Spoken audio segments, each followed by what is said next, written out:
and welcome back to our podcast. I'm the Disturbed Southern Belle. And I'm the gentleman. On this episode, we're going to be finishing up with our series, well, not this episode, the next couple of episodes, I should say, rather, with our series of some of the most disturbing media, and we're moving on to some of the most disturbing songs. Now, granted, as you know, disturbing is, subjective, but these are some that are just kind of out there. So, the first one is called Knoxville Girl. And this is a sad song that basically tells the tale of this young girl's demise. It's sort of a folk song, and I'm going to read the lyrics to you, and you can be your own judge of what you think of it. I met a little girl in Knoxville, a town we all know well, and every Sunday evening out in her home I dwell. We went to take an evening walk about a mile from town. I picked up a stick off the ground and knocked that fair girl down. So starting out strong. Yeah. She fell down on her bending knees. For mercy she did cry. Oh, Willie dear, don't kill me here. I'm unprepared to die. She never spoke another word. I only beat her more until the ground around me within her blood did flow. I took her by her golden curls and I drug her round and round, throwing her into the river that flows through Knoxville town. Go down, you Knoxville girl, with the dark and roving eyes. Go down, you Knoxville girl, you'll never be my bride.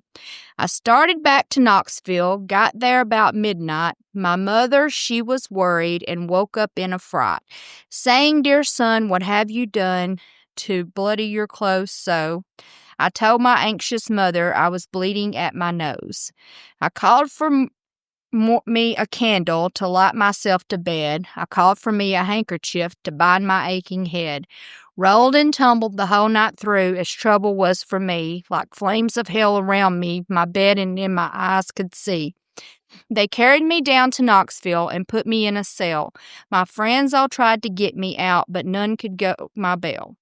I'm here to waste my life away down in this dirty old jail because I murdered that Knoxville girl, the girl I loved so well. Yeah, fairly messed up song. Yeah, and I'm not so sure about the loving part, right? I mean, my God. Now, sadly, a lot of these folk songs are like that. They talk about, killing your lover and all that, but that one, I don't know. It's just really freaky when you think about it.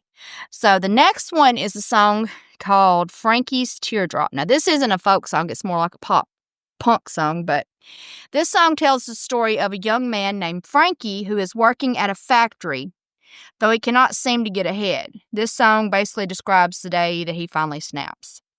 Frankie Teardrop, 20-year-old Frankie. He's married, he's got a kid, and he's working in a factory. He's working from 7 to 5. He's just trying to survive. Well, let's hear it for Frankie. But Frankie can't make it because things are just too hard. Frankie can't make enough money. Frankie can't buy enough food, and Frankie's getting evicted.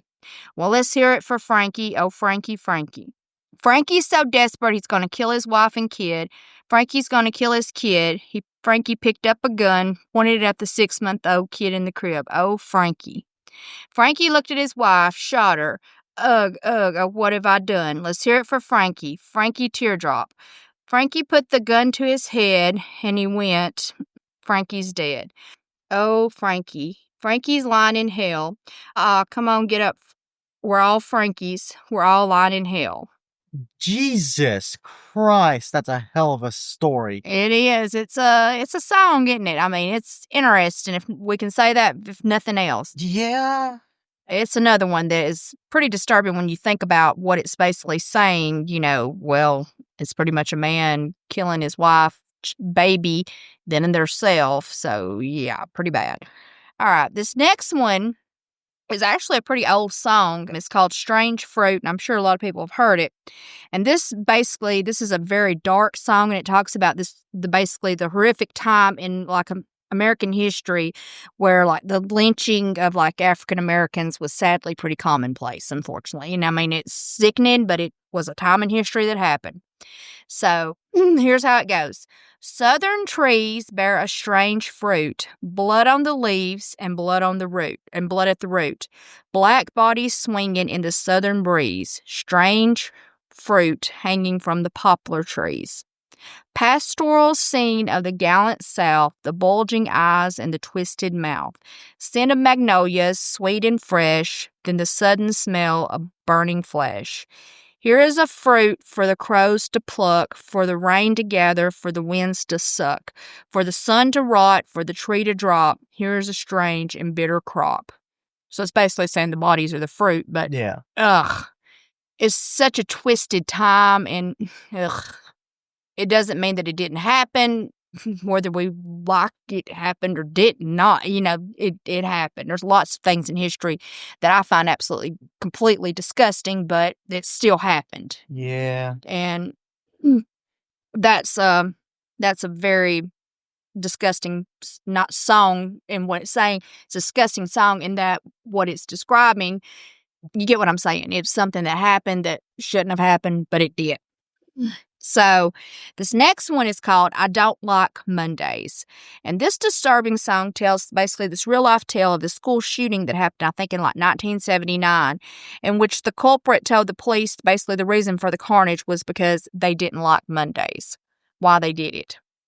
The silicone chip inside her head gets switched to overload, and nobody's going to go to school today. She's going to make them stay at home.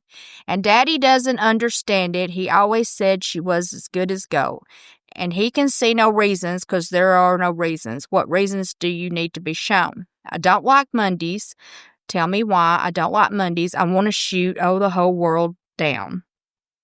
The telex machine is kept so clean, and it types to a waiting world. Her mother feels so shocked, father's world is rocked, and their thoughts turn to their own little girl. Sweet 16, ain't that peachy keen?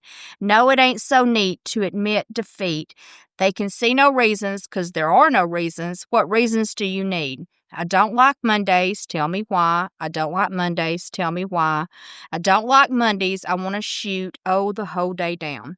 Down, down, shoot it all down, and all the playing stopped in the playground now. She wants to play with the toys a while, and school's out early, and soon we be learning, and the lesson today is how to die.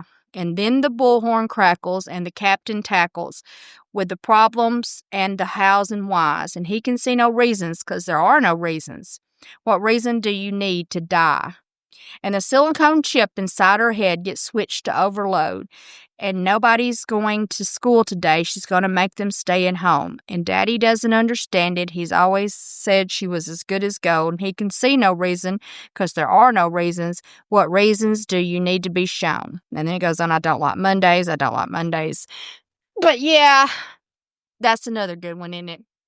And that's another one where were there, there's no reasons for it. What reasons do you need? Because really it doesn't even matter the reason. It's sickening that but also it's one of those like, were there even any warning signs? Because sometimes there's not always.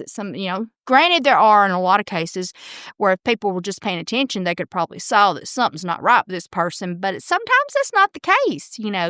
They act Sometimes normal. they show themselves as normal people. Right. You think they're normal. I mean, it's not always the case. Now, sometimes it is parents, just basically saying, oh, my kid would never, ever do anything wrong, blah, blah, blah, which is a very naive way to think. Because even if it is your child, you don't know exactly what's going on. Well, exactly. You never know exactly what's going on inside someone's head. Not completely. You just don't. No matter how well you know someone, you still don't know exactly what's going on inside their head unless they even if they tell you, you still don't know if they're telling the truth, for instance. Oh, yes, I'm fine. You've heard about people who've done away with themselves, so to speak, that would be acting completely normal, and people would be just totally shocked by it. But this whole time, they were really depressed and stuff, but never put on, never acted that way. But anyway, we hope you enjoyed that segment. We've got one more segment of the most disturbing media. Then we're going to be talking about some of the most disturbing conspiracy theories in history, which is going to be fun because there's some crazy ones. Don't forget to like, follow, and subscribe. And don't forget to stay disturbed.